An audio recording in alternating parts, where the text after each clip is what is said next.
Hello all, welcome to the next lecture on music and capitalism. This is the first of a two-part lecture, and then we're doing, again, the first of two readings done by Tim Taylor about music and capitalism.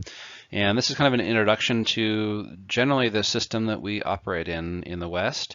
And this is kind of laying out some key terminology and understanding how we work in this system as musicians, as composers, how it affects our products and the way what we listen to and what we prefer to listen to, etc. So let's get started. I thought I should start off with some of the kind of quotes from the end of the article you read or the chapter you read, and just maybe to foreground the importance of why we're talking about capitalism. This is maybe one of the more important topics in the class today, this year, this semester. So we start off with a few quotes.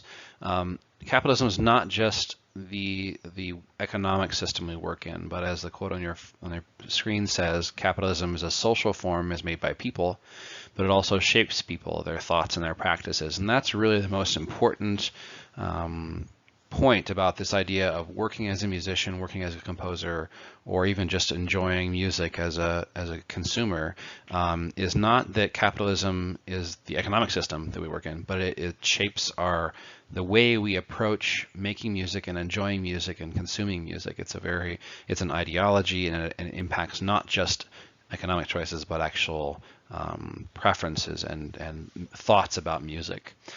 And the next idea that I want to get across is that capitalism and the production of music is neither total or uniform, but goods like music are being produced and consumed under a capitalist rubric increasingly over time. So we can always find exceptions, is what this quote means. Capitalism is not uniform, even in the United States or even in the West. There are exceptions where, and especially if you read the chapter, you'll understand that musicians and composers have oftentimes been somewhat set apart from the kind of normal capitalist commodification of goods. They've always been kind of more on the artisan side of things, and we can see some examples of both the artisan the composer as artisan, and also the composer as commodified, product, really. And we'll see that later on, especially when you talk about music as being composed by committee and being pumped out, like especially many of the pop songs you hear nowadays.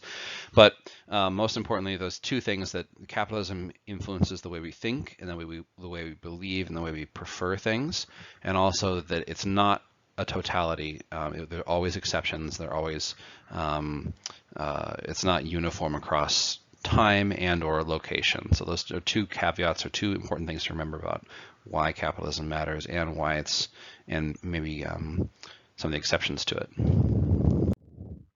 So before we get to the kind of system we live in now, that is really a pervasive system across the world, but like I said, there are exceptions. There was a system in place. It was feudalism. Basically, the king was the ruler, and there were barons, etc., underneath the king who owned land, and they would lease it out to knights, and the knights would again let peasants or serfs or people work on their land while giving them a product of their farmland. This is kind of like what happened before capitalism. Really, this is the way the world worked before the rise of agrarian or mercantilism and capitalism. And feudalism is you'll kind of recognize from your reading sometimes what Marx and other thinkers about capitalism have talked about, but this is kind of the system that existed before. There was not really a whole lot of exchange of goods in terms of exchanging for money, and then using money to exchange things was much more of a bartering system. And there are still aspects of feudal kind of type economic systems in the world today. So it hasn't gone completely away, but for the most part, the world is pretty much running under a capitalist system. As capitalism expands across the world, and we've talked about this a little before in previous lectures, you have different types of capitalism. You have agrarian capitalism, you have mercantilism, and really what makes the system take off is the Industrial Revolution, the ability to produce things on a mass scale, and that is really what not only kind of solidifies capitalism, but brings about a lot of these ideas about commodities or commodification of goods, and it's really what accelerates the pace of accelerates the pace of really everything. So if you think about today, we always think of our time as being really fast-paced, like things come and go really quickly. That kind of fast-pacedness of things, time, products, the lifespan of a product, etc., was really a result of the Industrial Revolution, the acceleration of being able to make things at a cheap, at scale, and be able to make things inexpensively. And the Industrial Revolution had a lot of great things. It increased the living standard of a lot of people in some respects. In other respects, it had a lot of downsides to it. A lot of the legacy of kind of pollution from the Industrial Revolution is important. The Industrial Revolution wasn't uniform in lifting up everyone, and we'll see that later on as we talk about capitalism and some of its flaws in terms of how it hasn't been able to lift everyone out of kind of extreme poverty. This lecture isn't. I'm not being anti-capitalist. I'm not trying to push one point or the other. What I am trying to maybe get you guys to understand is that how we create music and how we consume music is very much a part of the kind of capitalist ideology that we're living in, the capitalist world we're living in, and so that's important to remember. I think it's fun to put up this picture. This is if you search capitalism on the internet, this is the picture that invariably comes up, and it's a classic picture of kind of the pyramid of capitalism. Basically, that the people who are working, the workers, the factory workers, the farm workers, etc., are on the bottom, and then you have kind of the bourgeois, wealthier class living off of the workers. And then you have the military and the church are all functions of, effectively in this pyramid at least, functions of the government and banking class. And this is kind of the way capitalism for a long time was envisioned, especially people who wanted to critique capitalism. They want to envision it as a putting down the workers while supporting a very thin class of elites. Now, it's important to remember that there's just been a hierarchical stratification of society even long before capitalism, as the kind of the picture I showed you of feudalism. There's always the king and the knights and the barons, etc. So this kind of hierarchical delineation of society is not new to capitalism. So you can't blame our economic system right now for a lot of the ills we're experiencing. So the hierarchy that humans find themselves often enmeshed in is something that is longer lasting and deeper than just one type of economic system. Nonetheless, it's important to remember how capitalism works, and we'll have later on watch a video about it too, about just kind of some introduction to it. There are several terms and kind of important ideas that are central to the idea of capitalism, and these terms are basically, the first thing is that capitalism is an economic system that's based on private ownership, and private ownership of the means of production, ownership of the way of producing things, and you operate these ways of producing things, whether that be a factory or any ways of producing a commodity. You operate that you attempt to make a profit off of that, and that's an important key. We're not a non-profit society. We're not giving all the profits back to the workers, although there are exceptions to this. There are people and companies who do this. But for the most part, profit is the key and the goal of basically a corporation or in a capitalist society. So there are some things that are very central to capitalism, and this includes, again, like I mentioned, private property, capital accumulation, meaning accumulation of goods and or money, wage labor, which is important. So you're able to work, you go work for a person, you offer your labor, and they provide you payment in exchange for that. That's very different from the previous system, and wage labor is very central to capitalist economies. There's voluntary exchange, there's a price system, there's the idea of competitive markets, although competitive markets always have restrictions placed on them by the government and or corporations, etc. So they're not always freely competitive markets. But in a capitalist market economy, decision making and investment are determined by the owner of wealth, property, and production. Those are the kind of important things to remember. So in the kind of ideal system, property owners, wealthy people are able to make decisions about the production of goods, whereas the prices of things and the distribution of goods and services are supposedly determined by competition in different markets. But again, like I mentioned, the kind of free competition, free market exchange is always kind of an ideal that works in the system. It's always restricted in some way, shape, or form. So the key term is wage labor. You sell your time, your work to a person who then pays you. The idea of exchange, that things are exchangeable, especially if you think about money. If you're not out there bartering, you're not trading your wheat for some eggs. You're going to the store and you're spending money and you're exchanging money for goods that somebody else produced. And the really key term that we'll talk about more, especially with music, is the idea of commodity and commodification. And commodities are just things that can be produced on kind of a mass scale, things that are the same effectively. So a difference between maybe commodification and commodity versus something that's not, let's say something you produce, it's very handcrafted, you spend a lot of time doing it, it's very individual, it's almost like a piece of art. That is not really considered a commodity, while as something that's produced in a factory, like I don't know, like a stapler might be considered a commodity because they produce hundreds upon thousands, if not millions of staplers that are all interchangeable. So there's a commodity, which are things that are being produced in mass, and the commodification of something is when things are being produced or shifted over to being produced en masse. What does this mean in terms of music? So if you think about music before the idea of really the capitalist system really took hold, and you can think about before music was a commodity, composers and musicians were artisans. They were people who created very, individually. They worked individually, and they created works of art that couldn't be replicated at a large scale. Composers and musicians were oftentimes under contract with the church or in the aristocracy. They weren't necessarily exchanging their labor like a wage labor. They weren't clocking every day at 9 and ending at 5 or longer, but they were just kind of have their whole contract was with a kind of church or aristocracy, where they would be basically always on staff for those groups of people.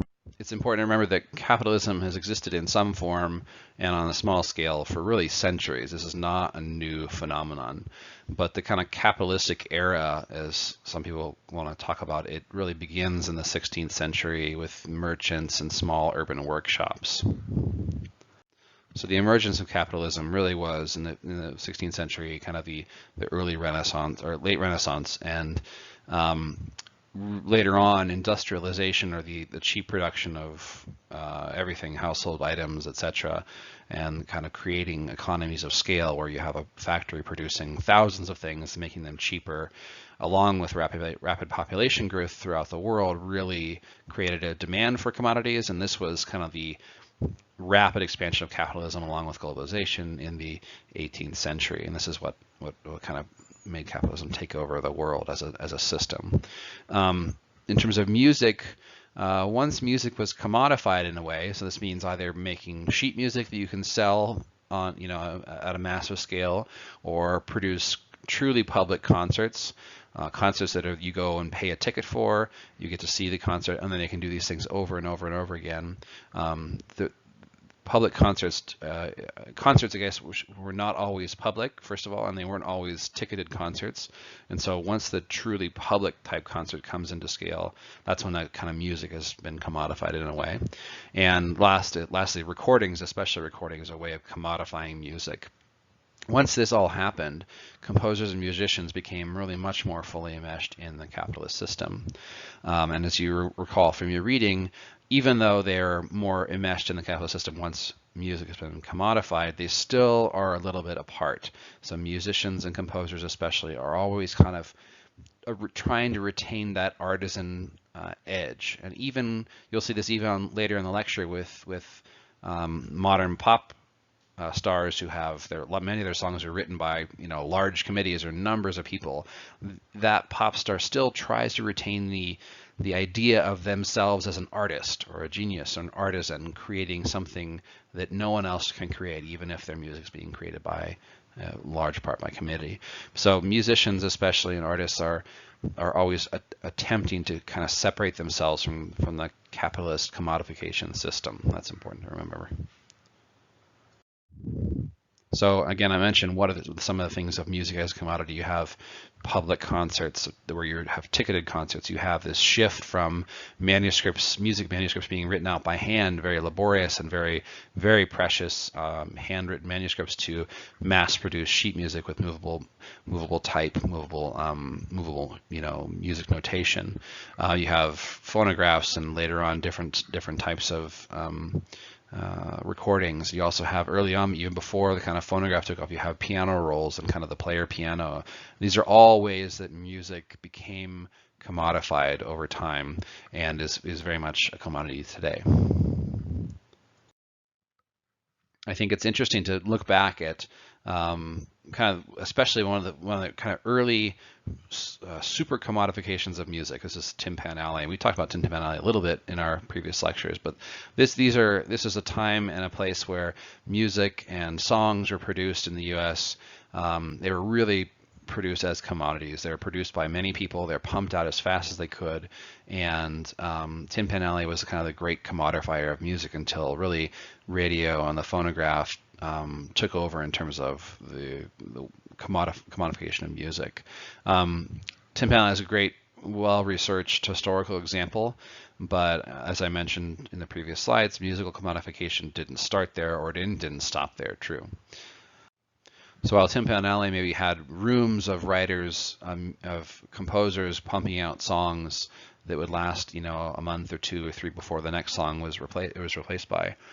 This is in contrast to, for decades that songs were written by a single composer, or they were written by songwriting duos, like think about John Lennon and Paul McCartney, or Mick Jagger and Richards, and all these other different kind of duos that were it was much more of an artisan process. Nowadays, really, especially pop music is written, I think there's been a study that it now takes an average of almost, or 4.5 writers to produce a single hit. And there are exceptions to this rule, and there are ones that are way higher than that. So I know there are some well-known studies that Beyonce has worked with up to 12 authors of her songs, and then picks and chooses bits and pieces of these other people's music to kind of create her hits. So nowadays, in the days after that, it's kind of the evolution of Tin Pan Alley. The kind of pop songs are often written in writing camps where the music industry puts together like a bunch of different composers and lyricists and writers, and they just try to create song after song after song for these top artists, for specific artists. And they try to produce as many as they can so they can get some aspect of their song or some part of their song chosen to be produced into an album or as this kind of artist's hit.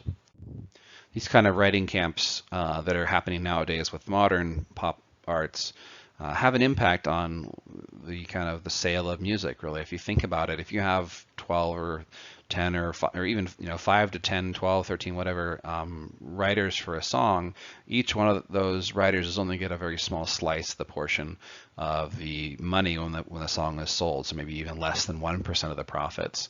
Sometimes a songwriter is only going to get a little lick or a little section of a song included into Beyonce's next hit, and they'll get an even smaller portion of the profits from the sale of that album.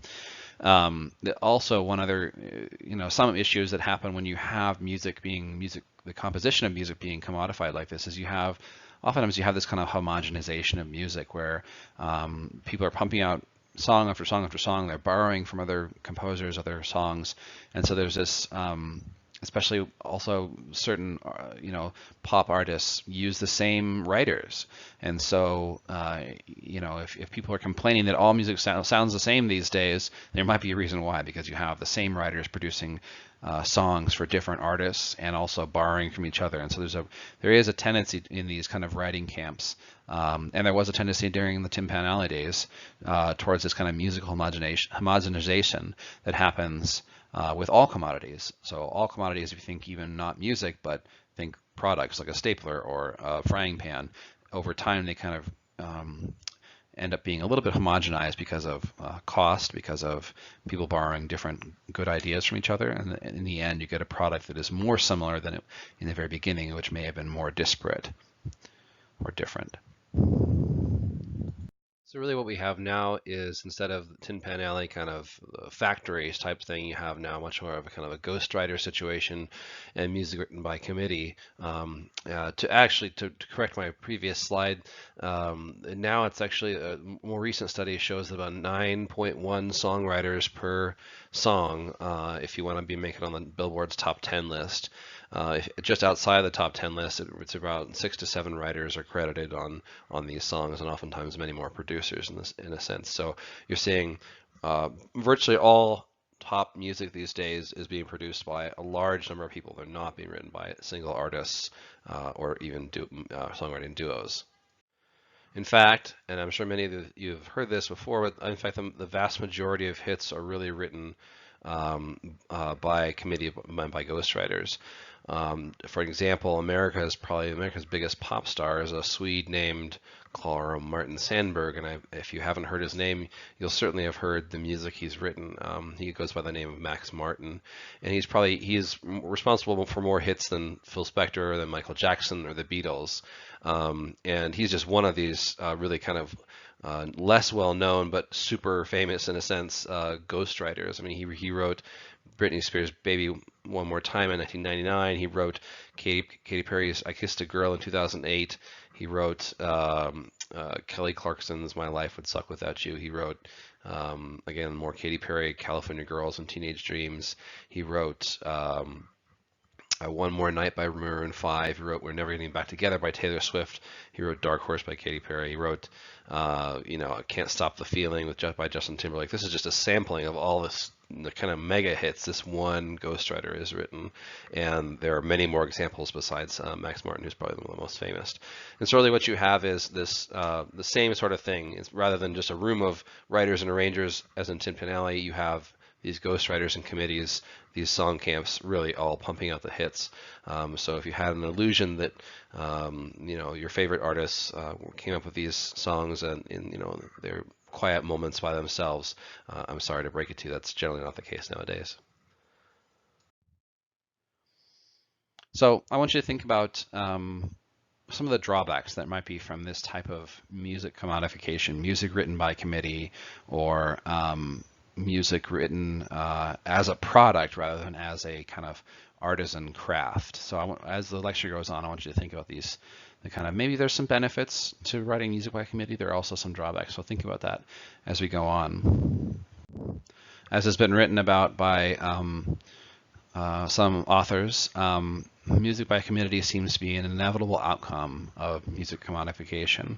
In the days of Tin Pan Alley, you could get a killer hook and you could get a hit for a song, and now you need, like, every 7 seconds you need a hook or something to kind of catch your interest in a song, because people's attention spans are shorter nowadays than they used to be. Really, the short attention span culture really demands short attention span songs. And if you have a hook every 7 seconds, that's good, because 7 seconds is about the average length of time a listener will give to a radio station before changing the channel. So it's important you have, like, hook for the intro, hook for the pre-part of the song, hook for the chorus, hook for the bridge. Everything has to be very catchy and hook-oriented, kind of up-tempo, upbeat. There's probably no better example of music written by committee, music commodified, than if you look at the kind of the Korean popular music, the K-pop phenomenon. And this is music as commodification, or music written by committee taken to the extreme.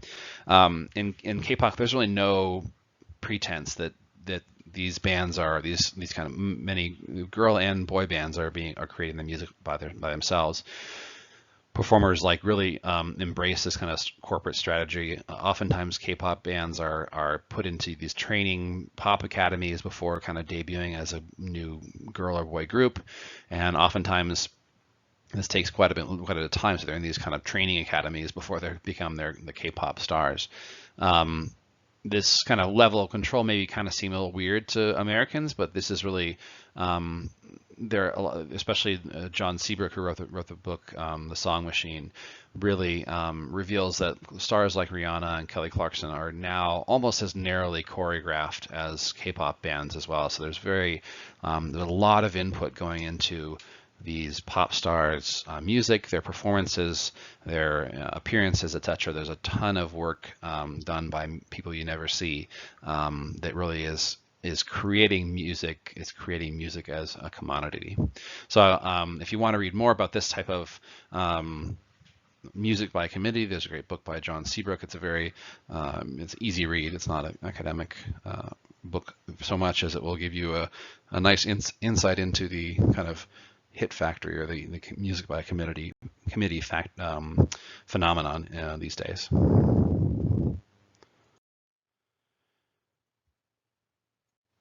So stepping back from kind of the modern pop age, once music was commodified, composers and musicians really had to become public figures. Before that, if you think about back in, like, let's say, J.S. Bach days, he was employed by the church. People in his time didn't necessarily know they were listening to his music. He was largely kind of invisible. But once music was commodified in terms of sheet music, in terms of public concerts, especially after recordings, composers and musicians had to become public figures, whether that was a music critic or a teacher.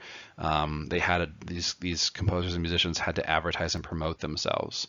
And one of the effects of the commodification of music, as was written in your chapter by Tim Taylor, is that musical genius and kind of the idea of an artist, kind of that the artist set above or set apart from kind of the social norms, becomes a way of promoting the value of that artist or that person's music. And so the artist as above or somehow set apart from social norms, their art stands apart from society. It's prevalent in not just classical music, it's also in jazz and rock, and really every genre of music adheres to this idea that art and music is somehow set aside. It's somehow above society, it's somehow separate. And this idea of art for art's sake, or the artist is somehow separate or greater than society, is not, it is very, very much tied into music commodification and the capitalist economic system. So if you look back through history, the idea of kind of artistic genius and or the the composer or musician as somehow above the social norms, or able to kind of peer into society and take, have a greater vantage point. I don't know how you want to put it. This feeling, this thought is really a result of the commodification of music. And so there's a great quote there: "The artist was born at the same time his work went on sale," by Jacques Attali. If you want to read more by Attali, there's a great book called Noise, The Political Economy of Music, and it's a very intellectual academic work on music and noise, but it's also a very foundational work that I would definitely advocate you read if you want to. So music became a commodity. As music commodification continued, art and one's listening habits began to be associated with social class, right? So for a while, classical art music was really the purview of the aristocracy, but even in public concerts, the type of music that you listen to really became associated or strongly associated with social class. And so as concerts evolved, as the bourgeois concert attendance was increased, along with the kind of veneration of composers as artistic geniuses and somehow set aside from society, concert halls became really church-like, and they demanded this very reverent style of behavior. Whereas, if you have to be very quiet, you have to sit very still, you have to clap at the appropriate times. And this, again, these kind of the concert etiquette and these types of behaviors of listening to music in a concert setting, these again are results of musical commodification and music operating in the capitalist system. And so if you've done any kind of music history courses, oftentimes in the earlier days in the 17th, 18th century especially, the audience was oftentimes much more involved with the performance. They would be either booing or clapping or talking or eating, or it was definitely not the kind of reverent, stock still, silent, reverent listening to classical music we see nowadays. It was oftentimes much more boisterous and much more involved. So again, these kind of, even the not only the idea of artistic genius, but the concert etiquette, all these things are beliefs and feelings about music that are evolving because of music commodification and because of music as being part of the capitalist system. There's been a lot of studies also about, as I mentioned, how music began to be associated with social class. And we've talked about this a little bit in a previous lecture, but about how music consumption and your social class are oftentimes have shown very distinct patterns. In the kind of past, many times the elite, the upper class, the very kind of wealthy and or people who have a lot of educational or cultural capital would prefer things like classical music, and this chart shows a little bit of kind of the breakdown of classical, jazz, pop, rock, electronica, rap, etc. The preferences depending on your social class. If you recall from the previous lectures, this guy named Pierre Bourdieu had different ideas about different capitals. So you had educational capital, you had social capital, you had economic capital. All these capitals, or kind of things you could use you could effectively spend. So if you have a high educational capital, it means you're very educated. If you have a high cultural capital, it means you're very cultured in terms of knowing and or being a part of a lot of different kind of high culture or valued things in culture.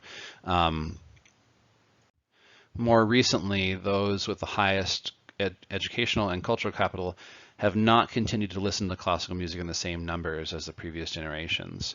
They're more omnivorous in their musical tastes, and there's been a bunch of thought and reasons behind why the elites are no longer more associated with classical type music or art music. And they're listening to rock and roll more. There's a bunch of different reasons, and we'll talk more about this in the next lecture. But what I wanted to ask you, and really have you comment on the discussion board, is what about you? What about your parents? If you think about where you come from, the types of educational and cultural backgrounds you have, the kind of economic, social class maybe you would describe yourself as. What about you? What about your parents? If you consider that you guys as university students are among the more educated in this country, also consider your parents' educational and cultural capital backgrounds. Where do you fit in the scheme of music preferences? Are these theories of musical taste and social class outmoded?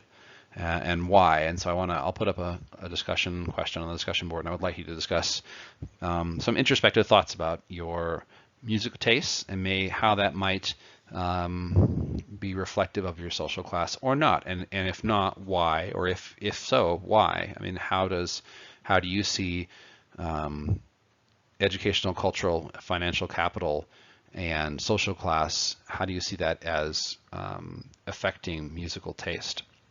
And like I said, we talked about this in the previous lecture. And taste it's not just musical taste, it can go down to food taste, etc. So if you think about traditionally the kind of elite type of foods people eat is different than working class type of foods. And there's a variety of reasons why. Like I said, we can do a whole course on Bourdieu and the idea of capital and the ideas of habitus and such. But for now, I want to just comment on the discussion board about your musical taste and maybe how you describe yourself socially. There have been many critiques of capitalism, and I'll give you one short video. This is not my video, but it's interesting, gives you kind of some good explanation of some of the terms. And so we'll talk about Karl Marx and the kind of Communist Manifesto and the critique of capitalism. I think it's important to keep in mind that I'm not advocating the kind of overthrow of capitalism for sure. I think it's proven to be a very effective system in many ways, but it's important also to maybe step aside, step out, or step back and look at it and think about it in a critical way, or at least in a thoughtful way. So watch the video and then come back, and I'll keep discussing what was the lecture. So I think that video, one of the most important things, important ideas, is that the ideology of capitalism is kind of the most I don't want to use the word insidious, but the ideology of capitalism is the most pervasive and most powerful aspect of capitalism. So it's not necessarily that it's just an economic system, but the idea that capitalism influences our taste and our beliefs, that people in a capitalist system are just, the beliefs of people in a capitalist system are just value judgments that relate back to the economic system. That's one really important takeaway from that video. I think it's important also to remember the idea of alienation, that kind of disassociation of a person from their product or work, that the fact that labor can sometimes externalize the values that we hold inside of us. Without this kind of association, we become alienated from what we do all day and who we truly are. And that's another really important idea, an important critique that Marx had of capitalism. So not only there's an ideology of capitalism, but the kind of removal of our values from our work days causes a lot of issues. So if we think about the idea of, Marx's critique of capitalism and in terms of music, although he didn't really talk about music very much, or any kind of cultural things very much, I think maybe the move from performing one's own music to kind of the consumption of recorded music or music written by others, does that allow for true individual expression? If you think about it, if you're performing your own music, if you're creating your own music, that's really a window into who you are. It's where you're able to express values you hold dear. If you're only consuming music written by others, does that offer you the same level of individual expression or creative freedom, etc.? That's maybe something for you to think about. I think one of our previous lectures and previous readings maybe points to some problems with this.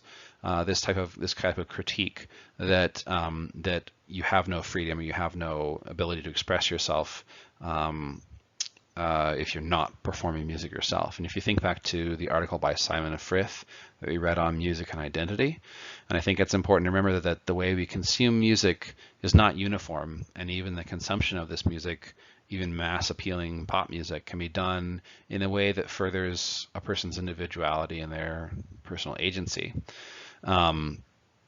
I think the idea that we try on, identities, we have this imagined narratives even with pop music, is an important thing to remember when you're thinking about how maybe capitalism is kind of an alienating system, an alienating ideology. So it's important to remember that the way we use music is not uniform, and that we can use it in ways that are not necessarily alienating. And so I want to talk kind of finally about the idea of a culture industry. And again, a lot of these topics we're talking about today in this class can be, a whole course can be spent on this. But talk about, especially there's a guy named Theodor Adorno, who is an important kind of critic of kind of capitalist mass culture, and he described the culture industry, which is advertising. It's this kind of mass culture that he was very critical of. Adorno and his Frankfurt School really were kind of, in the 20th century, were in an attempt to kind of update Marx's ideas and critiques of capitalism. And really Adorno is very critical of the mass culture industry for removing a person's agency, for rendering a person mute and compromising their individuality. And so again, this goes back to the idea, if you're not performing your music, if you're not writing your own music, or if you're not listening to music that's sole intent or main intent is to disturb or provoke thought in you, if you're listening to this kind of mass-produced music by committee pop music that just dulls you out, is this doing anything for your individuality or your freedom as a creative person? Adorno would say no. Adorno would say the mass media is just spoon feeding you, as in the little cartoon on the left. They're just they're lulling you into this sense that yes, they're kind of they're tricking you into believe that yes, you have freedom, you get to choose this product or this song or that song or whichever, but in reality there's no true freedom. What you're doing is you're just consuming, you're just following the same pattern, and you're just consuming products that are laid out before you. There's no actual individuality or agency involved, and this is Adorno's critique of the culture industry. So Adorno and a later theorist and another theorist, Max Horkheimer, theorized that the kind of phenomena of mass culture has very clear political implications. That the many forms of popular culture are all parts of a single, what they say is a culture industry, whose purpose is to ensure the continued obedience to the continued obedience of the masses to market interests. And this is, I think, has some merit if you really think about it. I mean, you're pushed to, as in the cartoon on your right, really to conform, to kind of do, to buy, to not go outside the norms of culture. So it's in some ways the culture industry has effect on us and kind of maybe pushes us to stay conform in a certain way. Adorno and Horkheimer would say that authentic culture is not goal-oriented, but it's an end to itself, that authentic culture fosters the capacity for human imagination, it presents possibilities, while as the culture industry does not give you that imagination, that doesn't give you that possibilities, and it doesn't leave room for independent thought. Authentic culture does not become channeled into regurgitating reality, but goes beyond things. So if you're producing your own art, if you're producing your own music, you're not just regurgitating things you've heard before, but creating something new. An authentic culture would be something unique that can't be kind of forced into these preconceived or preformed ideas. And so especially if you're thinking about the kind of mass-produced pop song, if you look at the kind of uniformity of their beat structure, of their harmonic structure, of their kind of hooks, of their lyrics, etc., their topics, all of these things have an amazing uniformity to them. And so that would be one of the reasons why Adorno and Horkheimer would have critiqued this type of mass culture pop music. There's just not really that much imagination or possibility in these types of music. So again, Adorno and Horkheimer were kind of describing that the culture industry even encroaches on our leisure activity, that amusements that we do, are now just an extension of labor under kind of late capitalism. They would argue that what was once great art, like Beethoven, Mozart, are now only used in kind of fragmentary forms in advertising, and you don't really get the kind of, it's rare for people to sit down and listen to a piece of art that is transformative, but they very, very often were kind of pushed to consume art that is very conformative. So Adorno was famous for quoting, saying, "Culture today is infecting everything with sameness." So Adorno is a person you should definitely read if you're interested in kind of mass culture and the critiques of mass culture and kind of an updating of the Marxist ideas in terms of cultural products. He has a lot of advocates, I guess, in the scholarly world, and also a lot of critics, and saying he was the main critique people have of Adorno is he's such a downer. He makes everything seem like there's no hope. There's nothing good coming out of the world of in popular culture. But I think there's an important, like I mentioned before, some of the critiques of some of the kind of response to the idea of mass culture and uniformity is the idea that, like we read in Simon Frith's article, that music and identity, the way we consume music is not uniform. That we use music in creative ways. We use even mass-produced music in creative ways and produce our individuality and that shows our agency. And so this kind of goes against Adorno's fears about the culture industry, that it's all about conformity. But I think it's a spectrum here. I think that there's aspects that how we use popular music can be liberating. There's also aspects that how popular music and kind of the culture industry or mass culture is very conformative and kind of pushes us to just be part of the system. So it's something to think about as we go on. So thanks for listening. There's more to come soon. We'll have another part of this lecture, again, continuing on Tim Taylor's reading about music and capitalism, maybe how neoliberal capitalism is, we kind of covered the beginnings of capitalism in music. Now we're going to kind of look more into more contemporary capitalism and music consumption and production in the next lecture. Thanks very much. Don't forget to comment on the discussion board about the ideas of music class and social taste. So thanks a lot. Bye.